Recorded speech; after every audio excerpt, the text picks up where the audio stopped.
नमस्कार दोस्तों, मैं राजकुमार मौर्य। पश्चिम बंगाल विधानसभा चुनाव के लिए पहले चरण की वोटिंग 23 अप्रैल को समाप्त होने के बाद 29 अप्रैल को दूसरे चरण की वोटिंग होने जा रही है।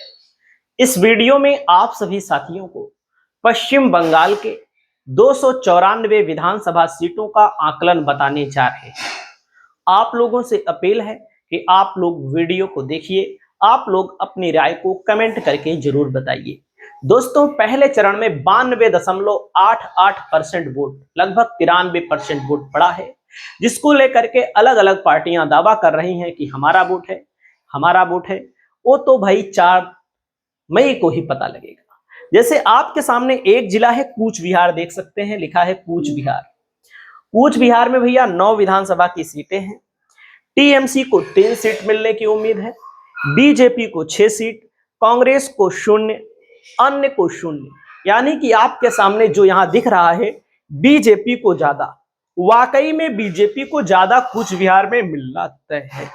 मतलब कूच बिहार में बीजेपी 100% टीएमसी की तुलना में आगे रहने वाली है। दोस्तों, अगले जिले की ओर अगर आप बढ़ते हैं तो अगला जिला आ जाइए, आपके सामने है अलीपुरद्वार। अलीपुरद्वार में 5 विधानसभा की सीटें हैं। पिछली बार बीजेपी ने पूरा क्लीन स्वीप कर लिया था, यानी कि 5 की 5 विधानसभा सीट बीजेपी ने जीत ली थी। अन्य पार्टियों के लिए कोई मौका नहीं मिला और यहां पर अब की बार टीएमसी 1 सीट को कम कर दे रही है और बीजेपी को 4 सीटों पर बढ़त देखने को मिल रही है। बीजेपी 4 सीटों पर यहां पर आगे आ रही है। दोस्तों, अगले जिले की ओर अगर आप बढ़ते हैं, जलपाईगुड़ी। जलपाईगुड़ी में 7 विधानसभा की सीटें हैं। टीएमसी के लिए 4, बीजेपी के लिए 3 सीट मिलने के संकेत दिखाई दे रहे हैं। जलपाईगुड़ी में बीजेपी और टीएमसी की बीच एक एक सीट पर कड़ी टक्कर देखने को मिल रही है। अगला जिला आता है दोस्तों कालिम्पोंग। कालिम्पोंग में पिछली बार 1 सीट है। कालिम्पोंग जिले में यह 1 सीट निर्दलीय के खाते में गई थी, लेकिन अब की बार दोस्तों कालिम्पोंग की यह सीट टीएमसी के खाते में जाती हुई बताई जा रही है। दोस्तों, अगले जिले की ओर बढ़ते हैं। अगला जिला आता है दार्जिलिंग।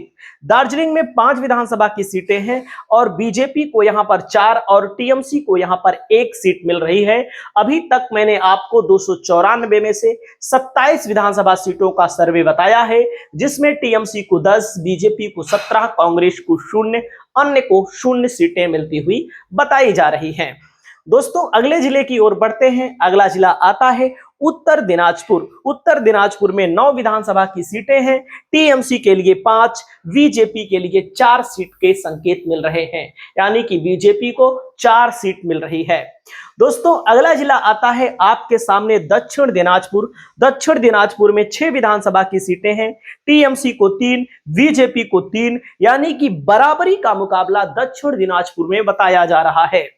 दोस्तों, अगले जिले की ओर बढ़ते हैं। अगला जिला आता है मालदा। मालदा में कुल मिलाकर के 12 विधानसभा की सीटें हैं। 12 विधानसभा की सीटों में से टीएमसी को 6, बीजेपी को 5, कांग्रेस का यहां पर खाता खुलता हुआ बताया जा रहा है।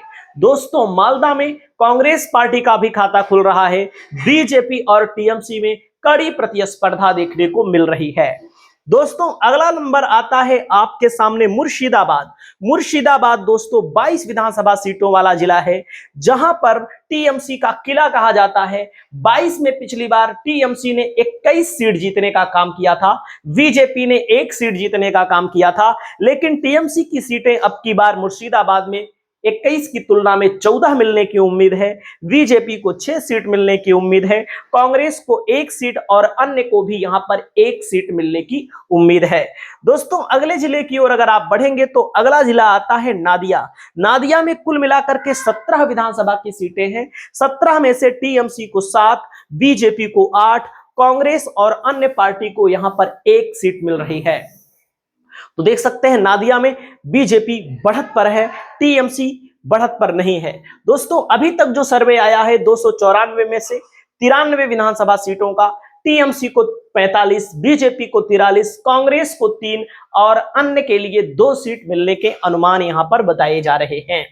दोस्तों अगले जिले की ओर बढ़ते हैं। अगला जिला आता है आपके सामने उत्तर 24 परगना में। दोस्तों 33 विधानसभा की सीटें हैं। उत्तर 24 परगना में 33 विधानसभा की सीटें हैं।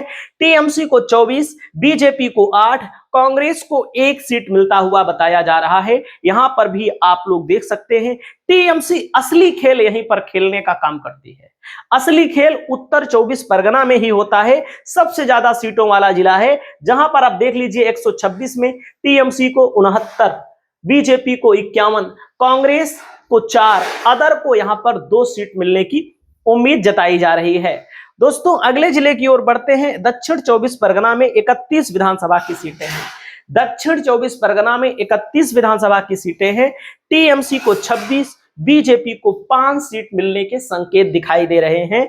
बीजेपी को 5 सीट मिलने के संकेत, टीएमसी को 26 सीट मिलने के संकेत।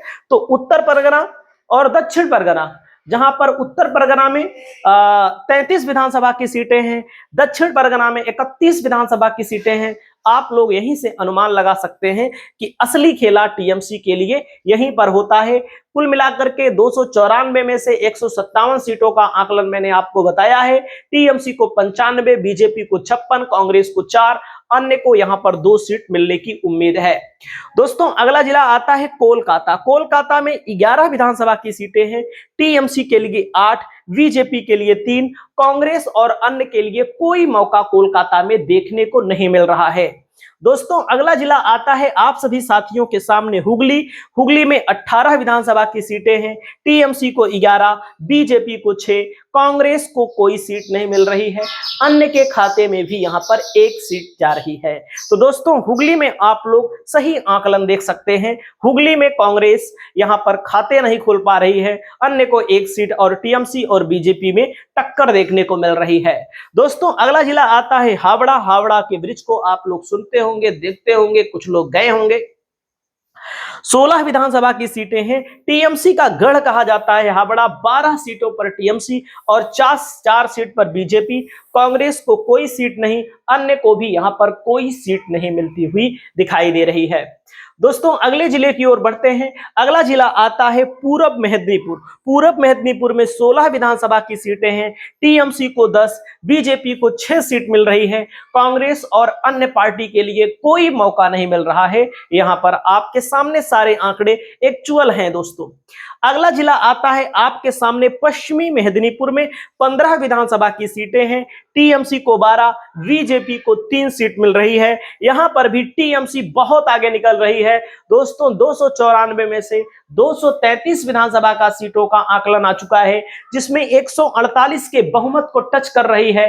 यहां पर टीएमसी, बीजेपी को 78, कांग्रेस को 4 और अन्य को यहां पर 3 सीट मिलता हुआ बताया जा रहा है। दोस्तों अगला नंबर आता है आप सभी साथियों के सामने पुरुलिया।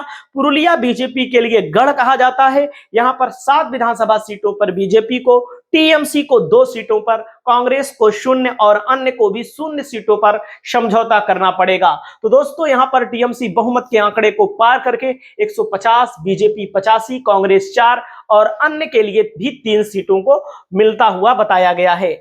झाड़ग्राम की 4 विधानसभा की सीटों में टीएमसी को 3, बीजेपी को 1। वैसे झाड़ग्राम में पिछली बार टीएमसी ने क्लीन स्वीप कर दिया था, अब की बार टीएमसी की 1 सीट यहां पर कम होता हुआ बताया जा रहा है। दोस्तों अगले जिले की ओर बढ़ते हैं। अगला जिला आप सभी साथियों के सामने है बांकुड़ा। 12 विधानसभा सीटें हैं। यहां पर टीएमसी को 2, बीजेपी का किला कहा जाता है। पीली बीजेपी के लिए बहुत मजबूत स्थिति है। 10 सीटों पर बीजेपी यहां पर जीतने जा रही है। दोस्तों अगले जिले की ओर अगर आप बढ़ेंगे तो अगला जिला है पूरब वर्धमान। पूरब वर्धमान में 16 विधानसभा की सीटें हैं। टीएमसी को 14, बीजेपी को 2, कांग्रेस को कोई सीट नहीं, अन्य के खाते में भी कोई सीट जाती हुई नहीं दिख रही है। दोस्तों अगले जिले की ओर बढ़ते हैं। पश्चिम वर्धमान की 9 सीटों में से टीएमसी को 5, बीजेपी को 4 सीट। देख सकते हैं टीएमसी और बीजेपी में कड़ी टक्कर देखने को मिल रही है पश्चिमी वर्धमान में। दोस्तों अगला जिला आता है आपके सामने बीरभूमि। बीरभूमि में 11 विधानसभा की सीटें हैं। टीएमसी को 6, बीजेपी को 5, कांग्रेस का खाता नहीं खुल रहा है और यहां पर अन्य का भी खाता नहीं खुल रहा है। तो दोस्तों यहां पर टोटल ओवरऑल अगर आप देखेंगे तो बीजेपी के लिए जो मौके बन रहे हैं, बीजेपी के लिए 294 सीटों में अधिकतम 107 सीट, और वेस्ट बंगाल में टीएमसी 180 सीट। इसी के इर्द गिर्द चाहे आप सट्टा बाजार का सर्वे उठा के देखिए, चाहे योगेंद्र यादव की भविष्यवाणी को सुनिए, चाहे आप किसी का भी आंकलन देखिए, कोई भी सर्वे कंपनी है, सी वोटर का सर्वे आ रहा है, पोल ऑफ पोल का सर्वे आ रहा है, सब एग्जिट पोल भी आपको देखने को मिलेगा। दोस्तों यहां पर 4 पर कांग्रेस और 3 पर अन्य को मौका मिल रहा है, यानी कि टीएमसी एक बार फिर सरकार बनाते हुए दिख रही है।